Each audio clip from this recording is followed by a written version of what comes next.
Muchas gracias por la invitación que me han hecho a compartir este encuentro con ustedes, especialmente en una circunstancia tan significativa como es la de celebrar el 30º aniversario de Cordiep.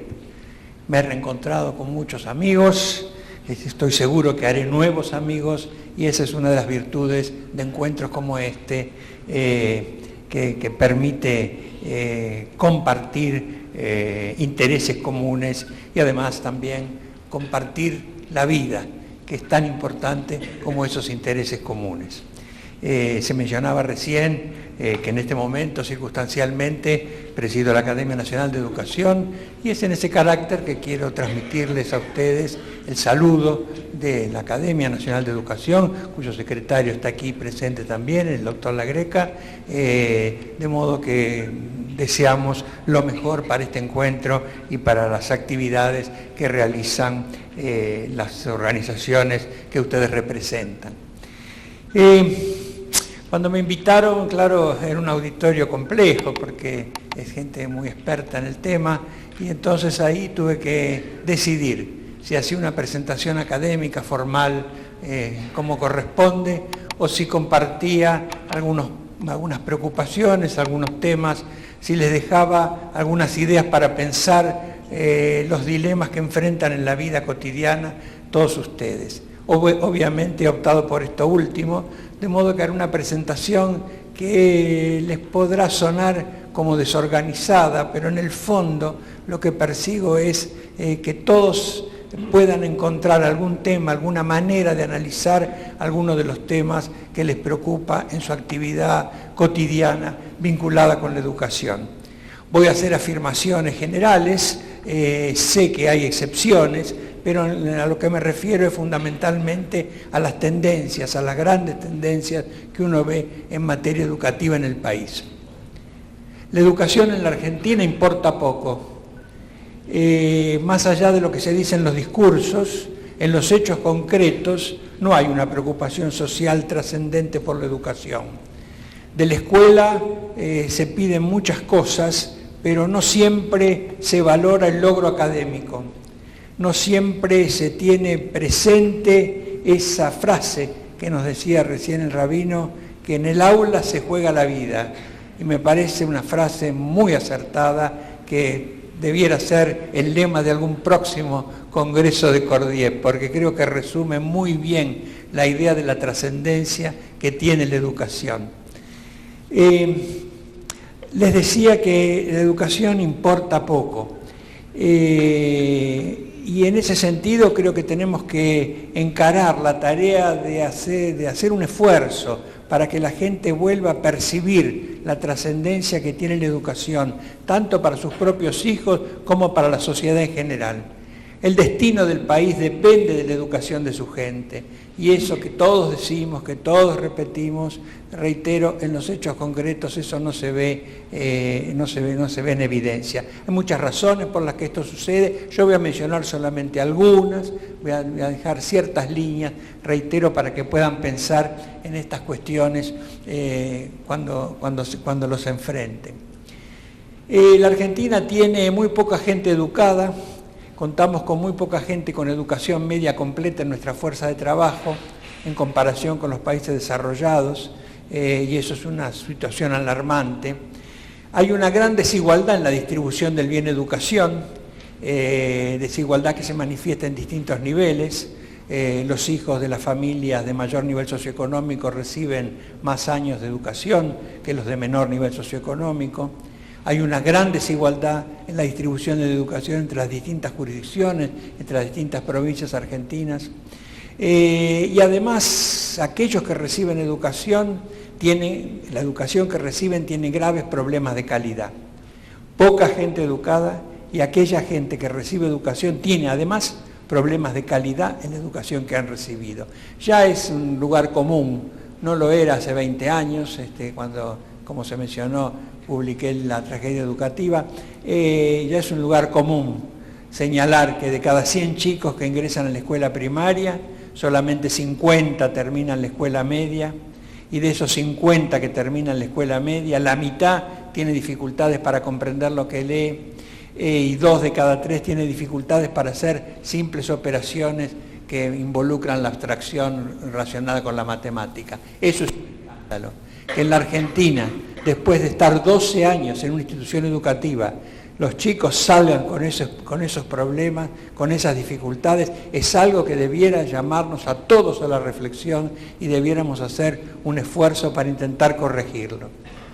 ¿Por qué sucede esto? Les decía antes que el problema es la falta de interés. La sociedad argentina reclama de la educación muchas cosas, pero poco el logro académico. Uno no ve manifestaciones por la calle de padres que digan enséñenle más al nene a la nena. No, eso no sucede. Piden otras cosas que está bien que se pidan, pero eso no se pide. Y eso sería lo central.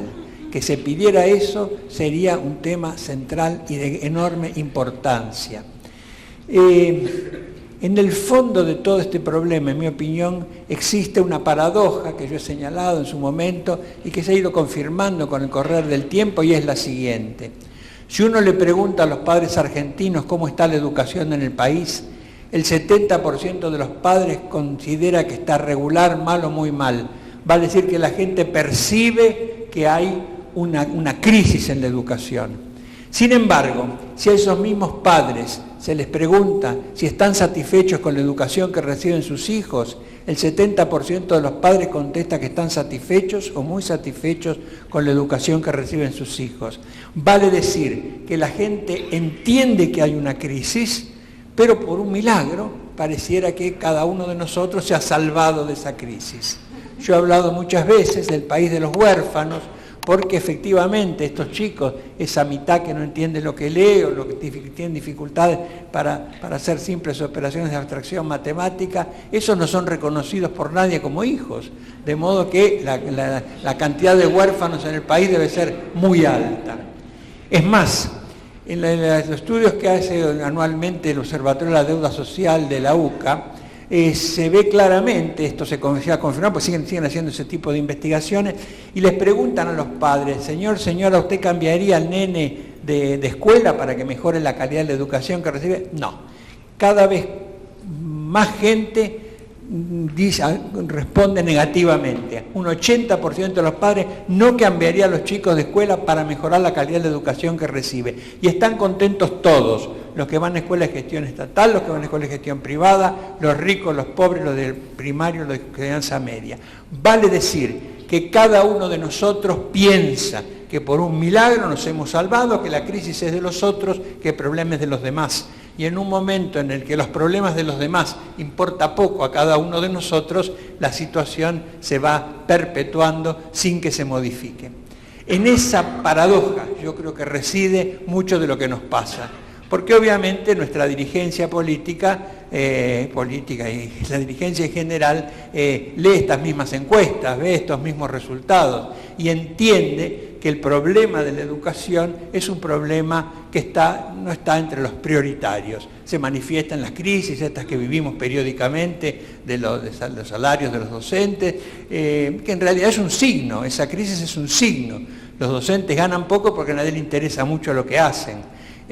Los docentes se van convirtiendo gradualmente en cuidadores de la guardería ilustrada, en las que se van convirtiendo en nuestras escuelas cada día menos ilustrada y cada día más guardería.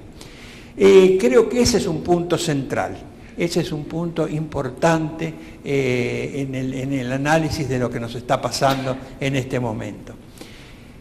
Es cierto que educar en esta época es una tarea muy difícil, muy compleja, porque la tarea de la escuela, de alguna manera, es una tarea que va en contra de los valores que predominan en el resto de la sociedad.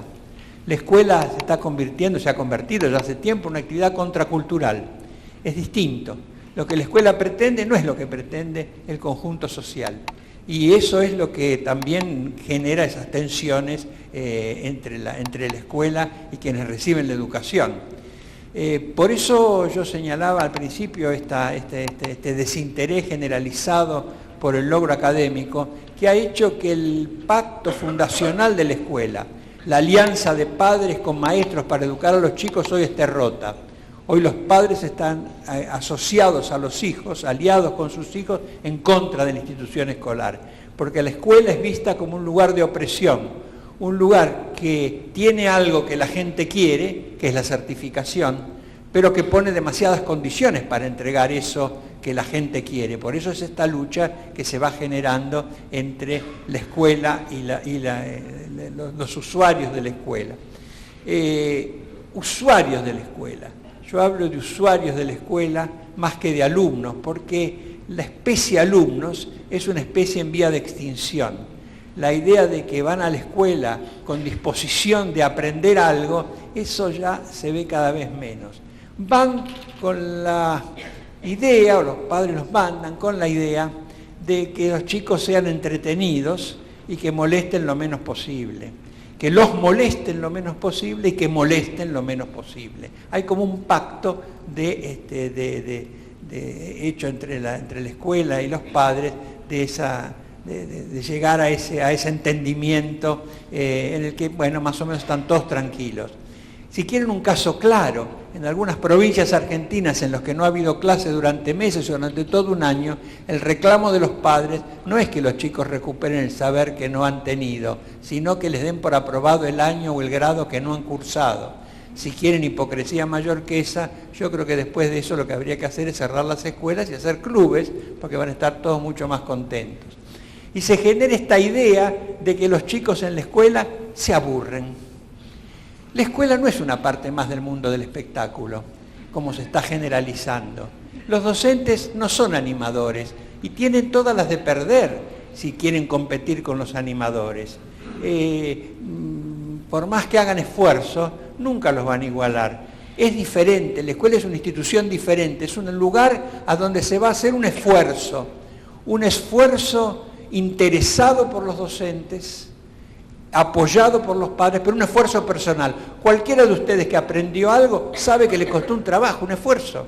Por supuesto que lo hicieron interesado por los docentes, ahí está la habilidad del docente, en interesarlo por el conocimiento, apoyado por los padres, pero un esfuerzo personal. Eso es lo que hoy está en crisis. Hoy pareciera ser que el chico lo que va a la escuela es a pasarla lo mejor posible, a que no lo molesten mucho. En fin, si aprende algo, bueno, que aprenda. Pero no hay una exigencia en ese sentido. Exigencia, otra palabra que está en retroceso acelerado. Cuando en realidad, yo he escrito hace poco un artículo que se llamaba El derecho a ser exigido. Yo creo que el derecho a ser exigido que tiene todas las personas es un derecho humano fundamental, porque el hecho de que los padres y los maestros le exijan a los chicos demuestran su interés en el desarrollo del otro. Si el otro no me interesa, no le voy a exigir nada, no me importa, y ese es el mensaje que estoy dando. El hecho de exigir es un mensaje de la importancia que para mí tiene el otro, porque considero que es capaz de dar más, que es capaz de mostrar más de sus posibilidades. Y en el fondo, la educación es eso. Yo estoy usando, porque me la he escuchado ya repetirte, estoy trayendo a la fama una frase para definir la educación que es un poquito antigua, tiene 2800 años, es de Hesíodo, un poeta griego contemporáneo de Homero, que decía lo siguiente: educar a una persona es ayudarla a aprender a ser lo que es capaz de ser. Educar a una persona es ayudarla a aprender a ser lo que es capaz de ser.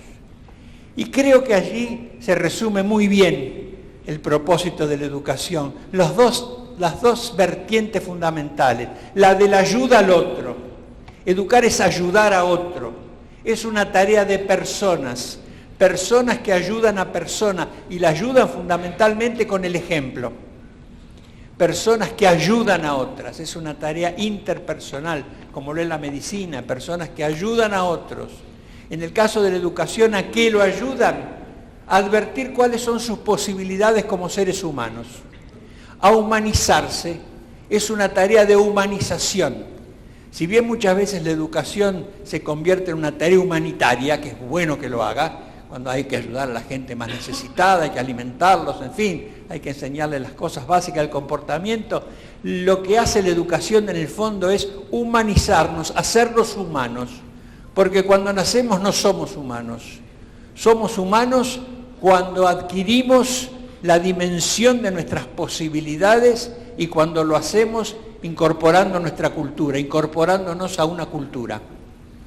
Esa es la tarea fundamental de la educación. Yo siempre uso el mismo ejemplo. Si a mí me hicieran explicar el teorema de Pitágoras esta tarde aquí frente a ustedes, diría algunas cositas, balbucearía algo, en fin, los catetos, no importa, no lo sé. Sin embargo, yo sé que en mi interior tengo mecanismos intelectuales que me permiten hacer ese tipo de desarrollo porque alguna vez lo hice, porque tuve la experiencia de ver mi límite, mi posibilidad como ser humano. Y eso es lo que me dejó la educación, la dimensión de mis posibilidades como humano. Por eso es esencial, por eso, como decía muy bien hoy, en el aula se juega la vida, porque nos muestra de lo que somos capaces.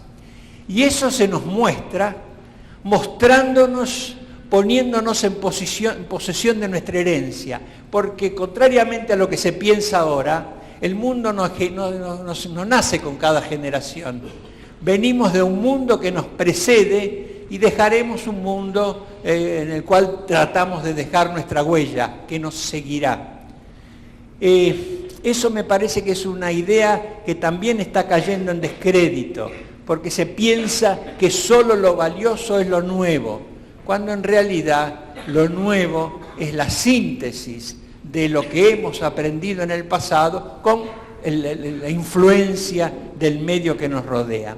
Creo que eso no siempre se ve con claridad y no se lo hacemos ver con claridad a nuestros chicos. No les damos la dimensión de la trascendencia.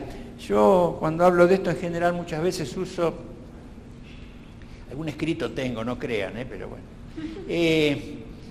Uso una frase, un párrafo del Papa Francisco. En su primer viaje, cuando fue a Brasil, recuerden que fue a las Jornadas de la Juventud, cuando iba en el avión, dijo lo siguiente: este primer viaje es precisamente para encontrar a los jóvenes, pero para encontrarlos no aislados de su vida. Quisiera encontrarlos precisamente en el tejido social, en sociedad, porque cuando aislamos a los jóvenes cometemos una injusticia, les quitamos su pertenencia. Los jóvenes tienen una pertenencia a una familia, a una patria, a una cultura, a una fe. Ellos verdaderamente son el futuro de un pueblo, esto es así, pero no solo ellos. Ellos son el futuro porque tienen la fuerza, son jóvenes, irán adelante, pero también el otro extremo de la vida, los ancianos, son el futuro de un pueblo. Un pueblo tiene futuro si va adelante con los dos puntos, con los jóvenes, con la fuerza, porque los llevan adelante, y con los ancianos, porque ellos son los que aportan la sabiduría de la vida. Y creo que ahí está muy bien resumido un tema central que tiene que ver con la educación y que es la idea de la transmisión de la herencia, como señalaba muy bien el padre. La idea de la transmisión, que es una idea hoy claramente en crisis. Los mayores pensamos que no tenemos nada que decirle a nuestros chicos, que ellos ya lo saben todo. Y estamos convencidos, por el espejismo de la tecnología, que los chicos, que tenemos que aprender de nuestros chicos. Les aseguro que sigue siendo necesaria mayor capacidad intelectual para escribir un poema que para manejar una tablet, contrariamente a lo que piensan los padres y sobre todo los abuelos, que creen que sus chicos y sus hijos y sus nietos son Bill Gates en potencia porque manejan la herramienta de su época, a la que se acercan sin ningún prejuicio. No hay nada más sencillo que manejar esas herramientas, y habrán visto ustedes también la experiencia de muchos chicos que van en las paredes haciendo así para que se agrande la realidad. Creo que ese espejismo, esa fascinación tecnológica, porque pensamos que los chicos, porque hacen eso, que es muy sencillo, tienen muchísimo para enseñarnos, creo que es erróneo, y eso nos está haciendo retirar de esa función esencial que cumplen las generaciones anteriores y que es la de poner a los nuevos en posesión de la herencia. Si todos somos iguales, si todos estamos preocupados por las mismas cosas, los chicos se quedan sin alternativa. Si nadie les muestra esa herencia que es de ellos por la sola razón de ser humanos, creo que les estamos haciendo un grave daño.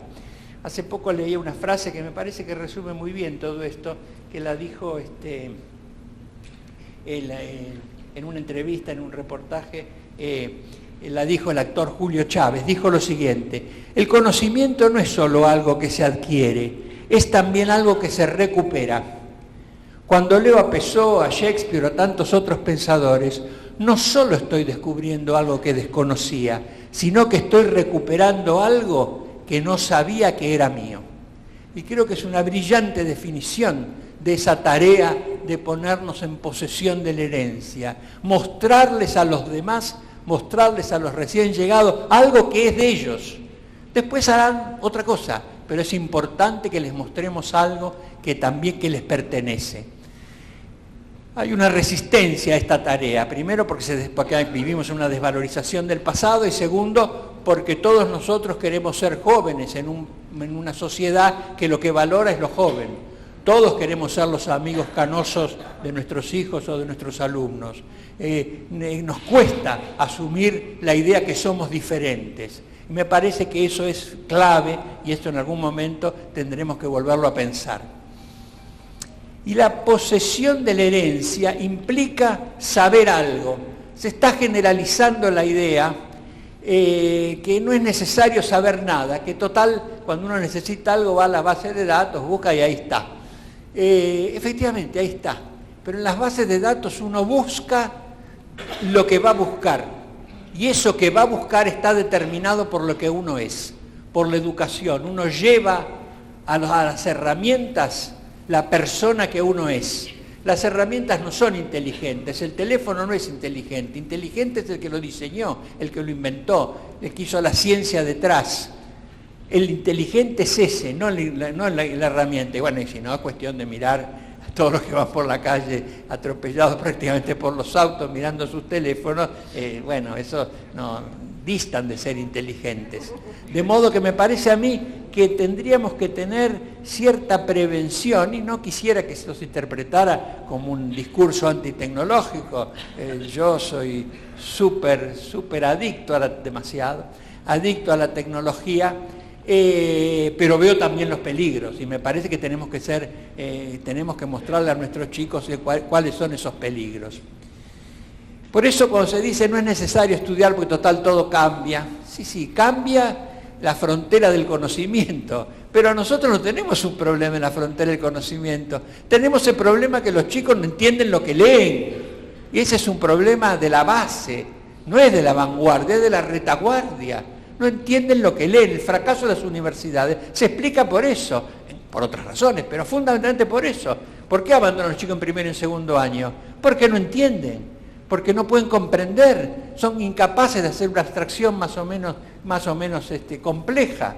Tienen dificultades para ubicarse en el tiempo y espacio histórico. Nosotros hacíamos en una época unas encuestas en alumnos, yo dictaba una materia de primer año, hacíamos unas encuestas y les preguntábamos a los chicos que ordenaran cronológicamente personalidades históricas. Eso lo hacían bien 3 de cada 10. Ciudad de Buenos Aires, centro de la Ciudad de Buenos Aires, mitad de escuela de gestión estatal, mitad de escuela de gestión privada. Pero lo importante no era lo poco que lo hacían, era qué contestaban. Había muchos que decían que Jesucristo era posterior a Napoleón. Eso, algunos universitarios, eso está bien en todos lados, está bien en la base de datos, está bien en los libros, pero no está bien en el interior de la persona. Algo hay que tener, contrariamente a las teorías. Disculpen, ¿no? Me imagino que habrá muchos pedagogos, en fin, yo espero salir sano y salvo, ya estoy vislumbrando la puerta. Eso, contrariamente a la teoría pedagógica contemporánea, ¿qué dice? ¿Cuál es el mantra de la pedagogía actual? Hay que aprender a aprender. Toda la vida aprendimos a aprender. Todos nosotros fuimos formados como máquinas de aprender. La diferencia es que antes se aprendía a aprender aprendiendo algo. Y ahora parece haberse descubierto el secreto de aprender a aprender sin aprender nada. De modo que me parece que hay que ser cuidadosos con eso, porque algo hay que saber.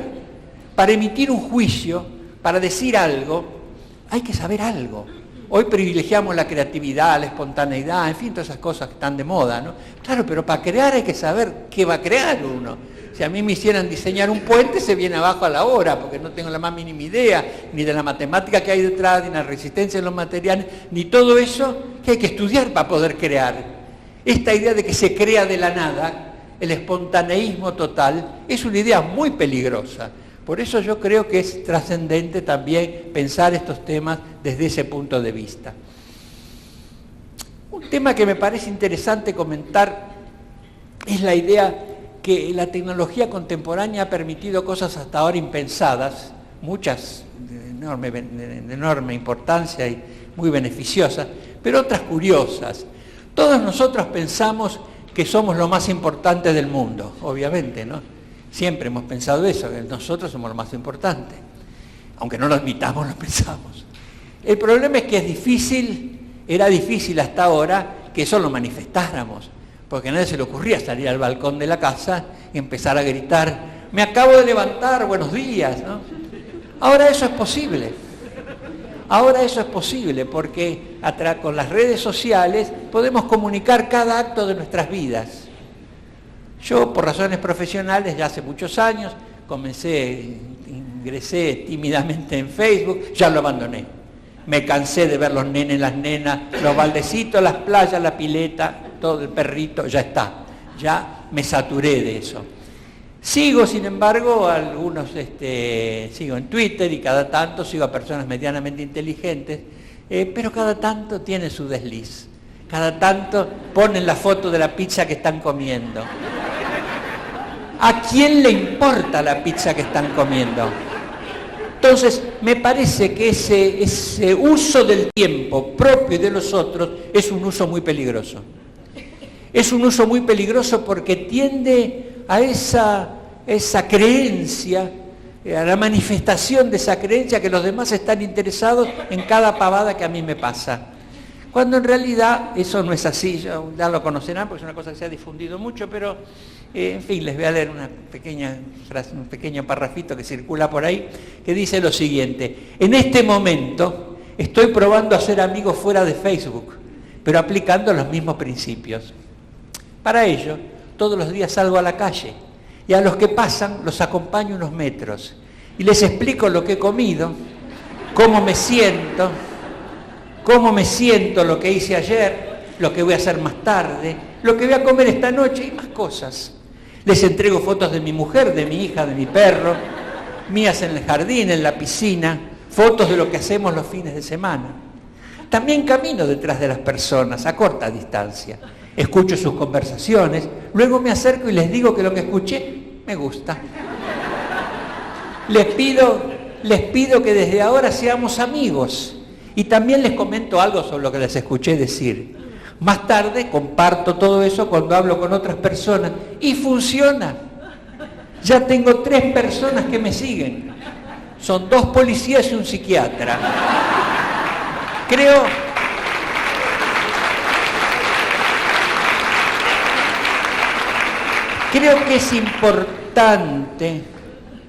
que es importante advertir el precio que pagamos por el enorme avance que significa la tecnología. Y mucho de eso tiene que ver con un problema actual, que ustedes los vivirán obviamente en sus escuelas, que es la crisis de la atención. El bien más preciado de la sociedad actual es la atención de las personas. Hay una lucha sorda por nuestra atención. Todos tratan de atraer nuestra atención porque obviamente esa atención la convierten en dinero. Y eso ha hecho que cada vez tengamos menos capacidad de prestar atención. Y por eso cada vez tenemos menos habilidad para analizar en profundidad un problema. Nos deslizamos por la superficie de la realidad. Somos como surfers que vamos por la superficie de las cosas, pero tenemos muy poca capacidad de reflexión, de imaginación, que son cualidades esencialmente humanas. Estamos acá como resultado de la capacidad de imaginación y de reflexión de quienes nos antecedieron. Y por eso nosotros tenemos la obligación de seguir cultivando esas cualidades que son centrales. Por eso quienes hablamos de estos temas hacemos tanto hincapié en la lectura. Por idolatría a los libros no, porque la lectura es una llave para ingresar al tiempo lento de lo humano. El ser humano tiene un tiempo lento, además de este tiempo veloz en el que vivimos, que patinamos por la realidad y lo hacemos rápido, los patinadores sobre el hielo delgado, rápido, porque si nos detenemos pensamos que nos vamos a caer. Además de ese tiempo rápido en el que vivimos, hay un tiempo lento. El tiempo de la imaginación, de la reflexión, del pensar, del volver atrás. Y ese tiempo tiene que ver con la lectura. Es la mejor herramienta para ingresar a ese tiempo lento. Y nuestros chicos tienen derecho a ingresar a ese tiempo, porque ese es el tiempo en el que se han hecho todos los avances. En ese tiempo ha progresado la ciencia, la tecnología, todo es en tiempo lento. Gente que se detuvo a pensar, a imaginar, a probar, a equivocarse, a volver a empezar. Eso es fundamental. Por eso en la escuela tiene que también tomar esa dimensión. Entender que es uno de los pocos lugares que quedan en la que los chicos van a poder experimentar ese tiempo lento, en el que van a poder entender muchas cosas. Y esa idea de entender, esa idea de comprender, está vinculada precisamente al hábito de ese tiempo lento. Todos ustedes, todos los que aquí están, que son docentes, saben que hay un momento en que el otro entiende algo, que es lo que les paga toda la vida. Ver delante de uno una persona que entiende, a la cual uno ha empujado, ha impulsado a entender, justifica toda una vida. Porque uno reproduce esa actitud inicial que ha tenido uno cuando entendió algo, que es una actitud claramente humana. De modo que tenemos que hacer un esfuerzo para eso. Y eso es fundamental. No hay que pensar que hay que cambiarlo todo, porque vivimos en una época en la que todos quieren hacer la gran revolución educativa, todos quieren revolucionarlo, todo nuevo. Parecería ser que los anteriores, los que venimos de otra educación, somos todos idiotas, que no sabemos cómo hemos llegado acá, cuando en realidad somos los responsables de todos esos avances de los cuales la gente hoy se beneficia. Eso han sido creados por gente que no tenían la educación del siglo XXI. Ahora se ha descubierto que el siglo XXI tiene una educación especial, algo para el desafío del siglo XXI. Miren, si uno sabe leer, entiende lo que lee y tiene capacidad de abstracción, es capaz de hacer cualquier cosa, hasta de crear las herramientas que utilizamos hoy en el siglo XXI, cosa que está demostrada. De modo que me parece a mí que hay que ser un poquito más modestos, que la escuela tendría que ser un poquito más modesta, no pretender hacerlo todo, sino simplemente hacer un esfuerzo grande para que los chicos tengan las herramientas para comprender. Y sigue siendo fundamental para comprender, entender lo que se lee y adquirir capacidad de abstracción y ubicarse en tiempo y espacio histórico. Esas cositas sencillas, son humildes, nadie quiere hacer eso, pero es fundamental insistir en eso. Es difícil, yo entiendo que es difícil, sé que una cosa es decirlo desde acá, otra cosa es hacerlo en la práctica. Pero hay que hacer un intento, por lo menos hacer un intento de introducir a la gente, a los chicos, a las nuevas generaciones, a esa dimensión que hoy les es negada. Hoy les mostramos una sociedad que lo que hace es mostrarle lo más banal, superficial, grosero que tiene el ser humano, cuando en realidad los seres humanos han sido capaces a lo largo de la historia de muchas otras cosas. Hay que mostrarles esas otras cosas. Hay que mostrarle que además de esa banalidad, superficialidad, grosería, los humanos pueden hacer otras cosas. Y esa es una tarea fundamental de la escuela, obviamente de la familia, pero es una tarea fundamental de la escuela. El introducirlo a ese mundo, como les decía antes, que no saben que es de ellos. Hay que mostrarles que ese mundo es de ellos. Y eso yo creo que constituye el centro fundamental de los problemas actuales. Tratar de lograr que la escuela se acerque a esa dimensión, que tome conciencia del papel fundamental que tiene en la humanización de las nuevas generaciones, cuando en realidad hoy los estamos dejando a merced de una sociedad que ha descubierto en los jóvenes un enorme mercado y que explota ese mercado. Fíjense ustedes esos ídolos que aparecen de un día al otro, que nadie sabe quiénes son, de dónde salieron, colas de 18 cuadras para conseguir entradas para ver personas que nunca nadie escuchó. Me parece a mí que es importante tomar dimensión de cómo es explotado, cómo son explotados el grupo de los jóvenes y los chicos como un enorme mercado, en defensa de una cultura juvenil que en realidad es cultura de adultos, que lo único que hacen es desarrollar ese mercado juvenil. Por eso es importante dejar a los chicos con defensas. ¿Qué van a hacer? No se sabe, pero al menos tenemos que hacer el esfuerzo de dejarlos en posesión de esas cualidades de lo humano. Después, sabe Dios en qué terminará. Pero si no hacemos ese esfuerzo, estamos seguros en qué terminará. Formaremos grandes, buenos consumidores, pero no vamos a formar creadores, no vamos a formar personas que tengan esa posibilidad de crear y de enfrentar desafíos tan grandes como los que tiene el mundo contemporáneo. Eso se hace con estudio, con trabajo, con reflexión, con tiempo. Tiempo. De lo que se habla en última instancia es del tiempo. Lo único propio que tenemos nosotros es el tiempo. Somos tiempo. Tiempo que se agota rápidamente. ¿En qué utilizamos ese tiempo? ¿En qué utilicemos ese tiempo? Depende del sentido de nuestras vidas. Decidir en qué se hace, en qué usamos el tiempo, es un tema central, fundamental. Y tenemos que ayudar a los chicos a que vean esa posibilidad de trascendencia, esa posibilidad de ser más allá de lo material en lo que están. No hablo de estas cosas, muchas veces es una metáfora que no es mía, obviamente, no es mía, es interesante, que dice lo siguiente: antes se trataba de formar a las personas con una complejidad interior, se trataba de amueblar el interior de las personas, dejarlos lo mejor amueblados posible, con lugares en el interior a los que retirar, como catedrales, la formación de las personas como catedrales, con un interior complejo, en el que hubiera lugares a los que retirarse, a reflexionar cuando se esté triste, a gozar cuando se esté contento. La idea de la catedral. Hoy, en cambio, lo que tratamos de hacer son personas con mucho contacto a su alrededor, pero con muy poco espesor. El panqueque.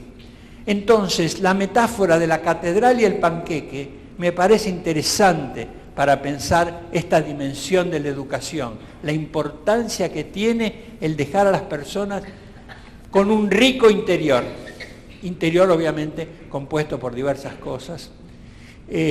Habrán visto ustedes muchas veces personas mayores que se reúnen y uno empieza a recitar un poema y todos los demás lo siguen, porque lo aprendieron en la escuela. Antes la escuela enseñaba esas cosas. ¿Es una vuelta al pasado? No, yo creo que es una dimensión interesante de lo que se puede hacer. Por lo menos le dejamos algo, aunque sea palabras bellas, estamos hechos de palabras. De modo que dejar a la gente con palabras en su interior no es banal, es importante. El hecho de que la lengua se enseñe cada vez menos es crítico, porque dejamos de enseñar algo que es fundamental.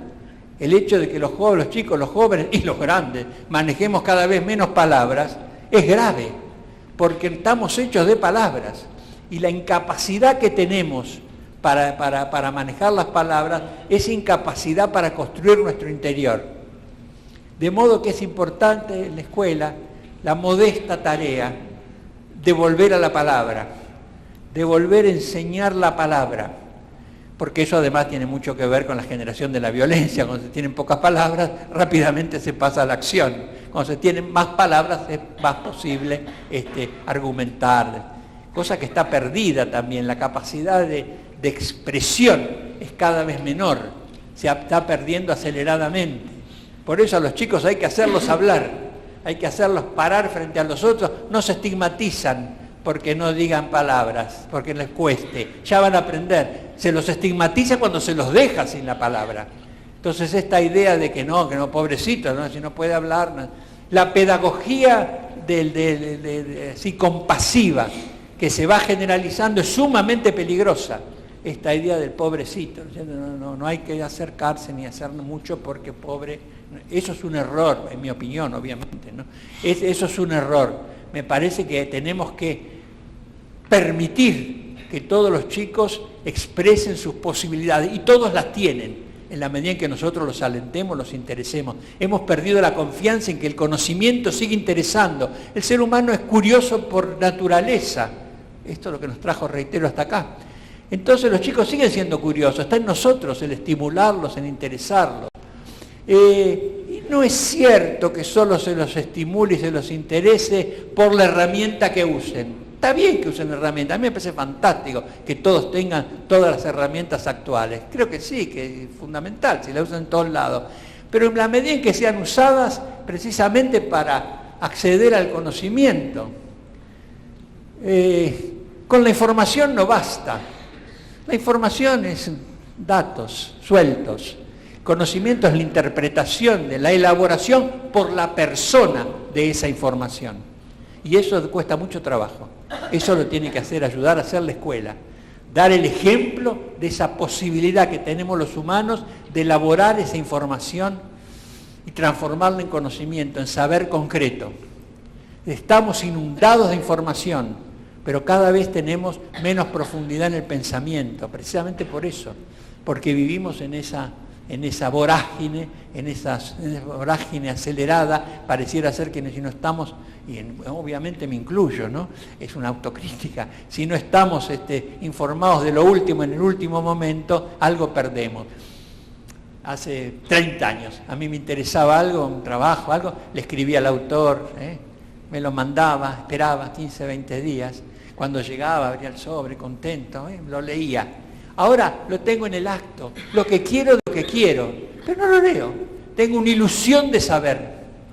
El peligro de la ilusión de saber.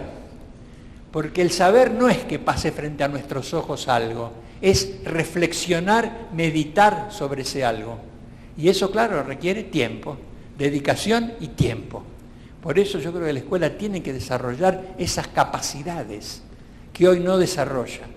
O desarrollar, digamos, en menor medida. Reitero, no ese es tu juicio de valor. Estoy seguro que en las escuelas de ustedes nada de esto pasa, que los hijos y los nietos de ustedes son un fenómeno, todo eso no hace falta que me convenzan.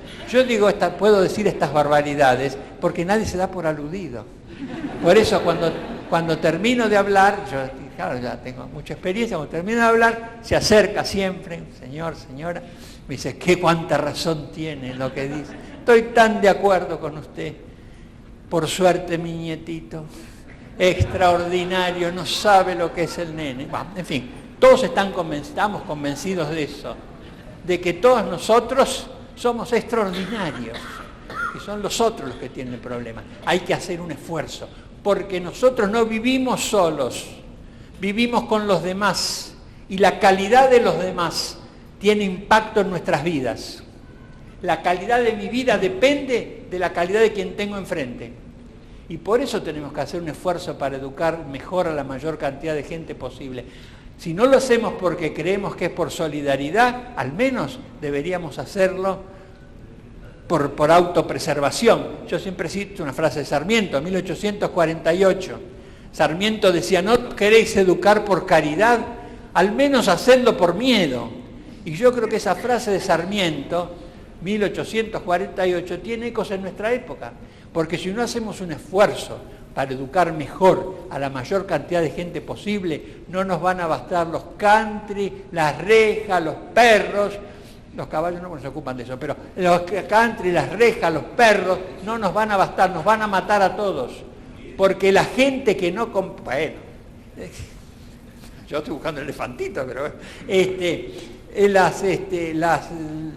las personas que advierten que su vida no es valorada por la sociedad, no valoran la vida de los demás. Y eso se está dando cada vez con mayor frecuencia. Se está creando una división, no ya de pobres y ricos, de excluidos, de personas que no tienen ninguna posibilidad de incorporarse ya a la sociedad. Y me parece que eso tenemos que tenerlo en cuenta, porque de eso depende nuestra propia vida. Por eso les digo, si no, como decía Sarmiento, si no nos queremos hacer por caridad, al menos hagámoslo por miedo. En fin, creo que son algunas de las ideas que quería compartir con ustedes. Disculpe que lo haya hecho de manera desordenada, pero el objetivo era ese, dejar sembradas algunos puntos para que pudieran pensarlo y ver cómo pueden contribuir. ¿Cómo pueden contribuir desde las escuelas a esa tarea fundamental de hacer humanos a los recién llegados? Demostrarles que forman parte de una cadena, que antes que llegaran había un mundo y que después dejarán un mundo.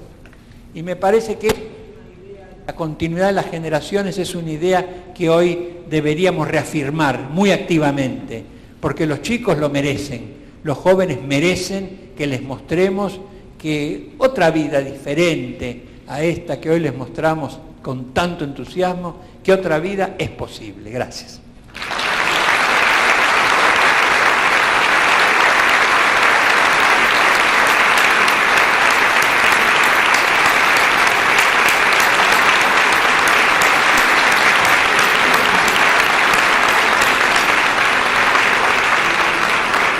Le agradecemos mucho, doctor.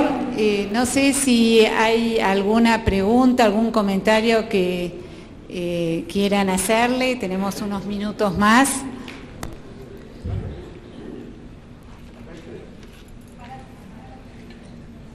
¿Qué lugar tienen las humanidades en esta transmisión de la continuidad de la civilización, de la educación en virtudes, todo lo que ha propuesto?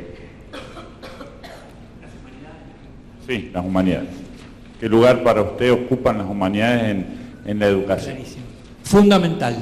Yo creo que es una dimensión básica y creo que se le está dando cada vez menos importancia. No solo acá, este es un problema.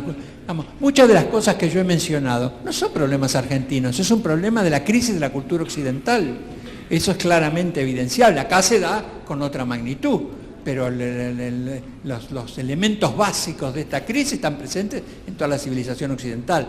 Y esa crisis de las humanidades está marcada en todos lados, está en Estados Unidos, en Europa, eso se ve claramente.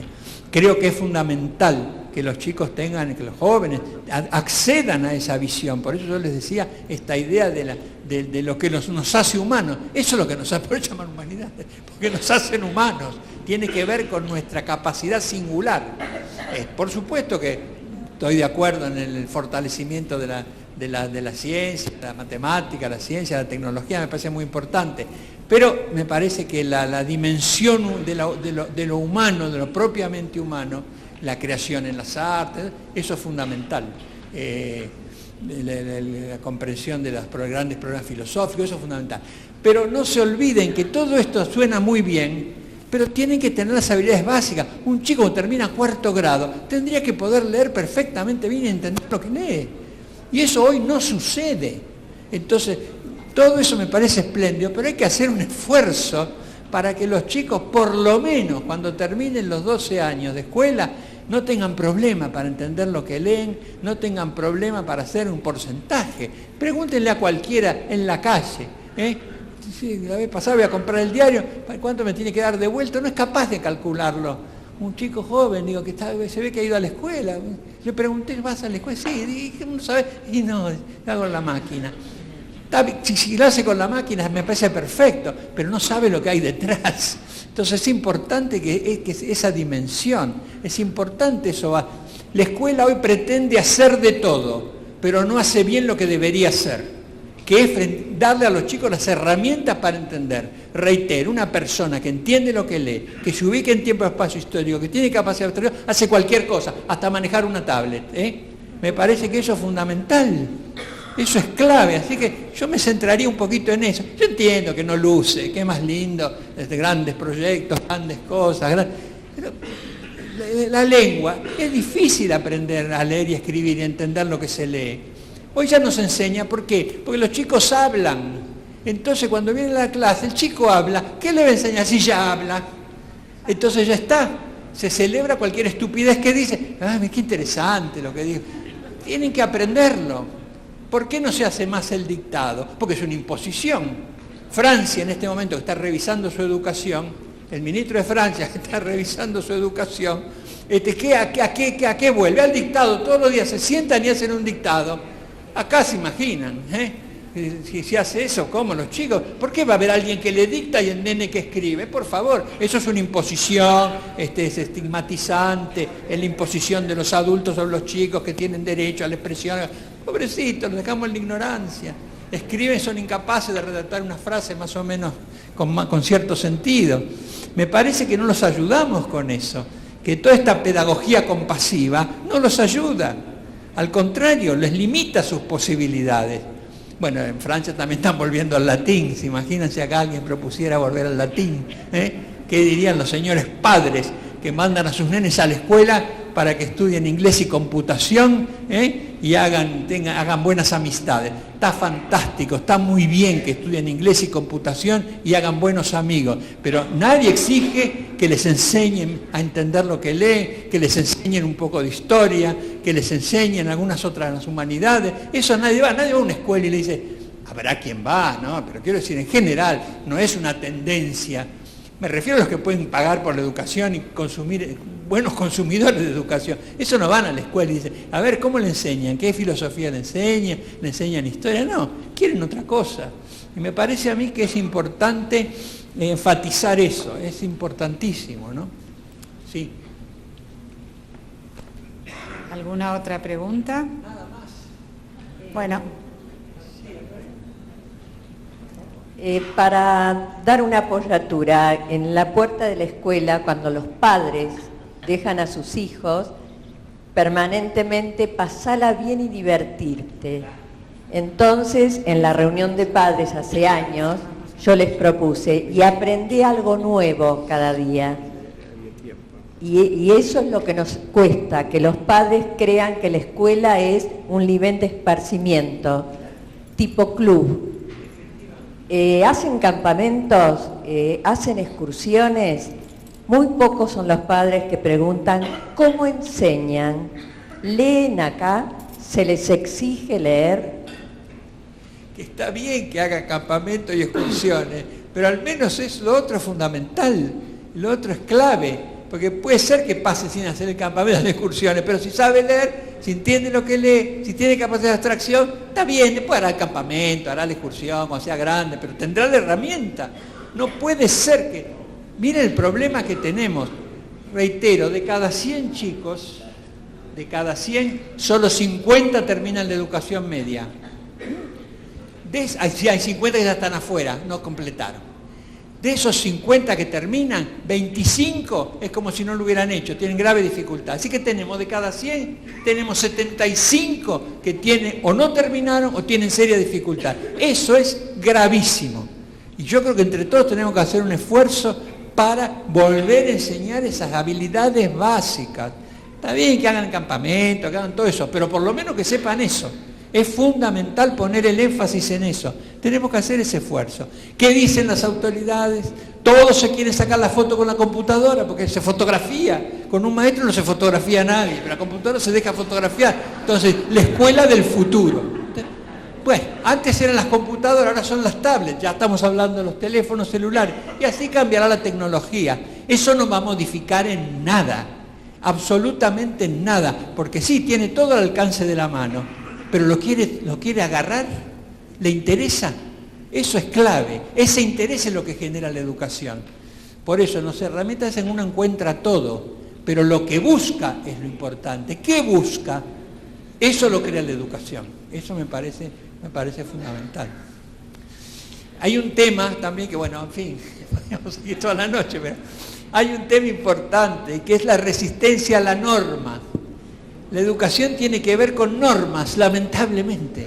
Tiene que ver con normas. La matemática tiene reglas. Se la podrán enseñar más interesante, será un desastre como le enseña. Todo eso está bien, pero tiene que ver con la norma. Y la gente no quiere aprender normas. ¿Por qué el nene va a tener que aprender lo que le enseña, lo que le dice el maestro? ¿Qué sabe el maestro? ¿Por qué el maestro sabe más que el nene? Esa es la cuestión central.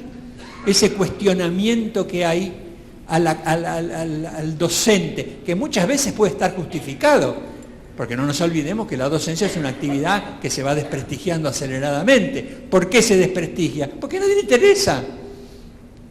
Yo muchas veces cuando hablaba a chicos en escuelas que me invitaban a hablar sobre orientación vocacional, esas cosas, les decía a los chicos, vayan a su casa y díganle a su papá o su mamá que quieren ser maestros, y mire la cara que pone su papá o su mamá.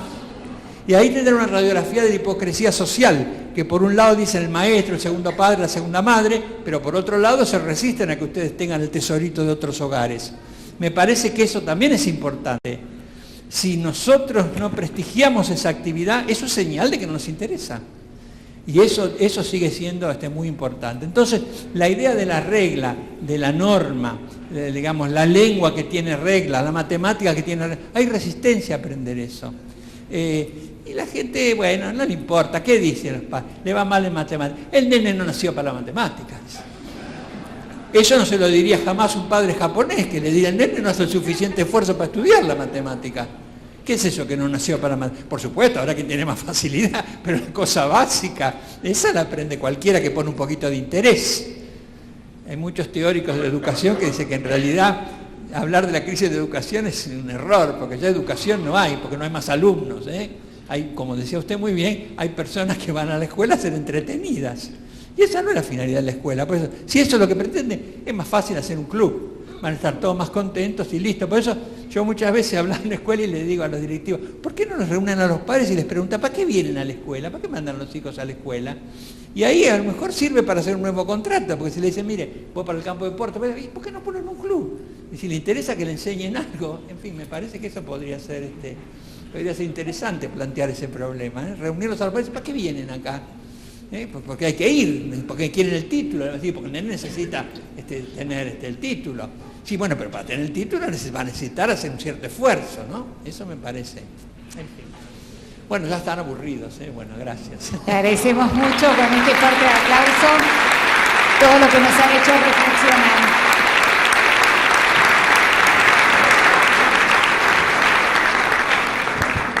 Muy bien.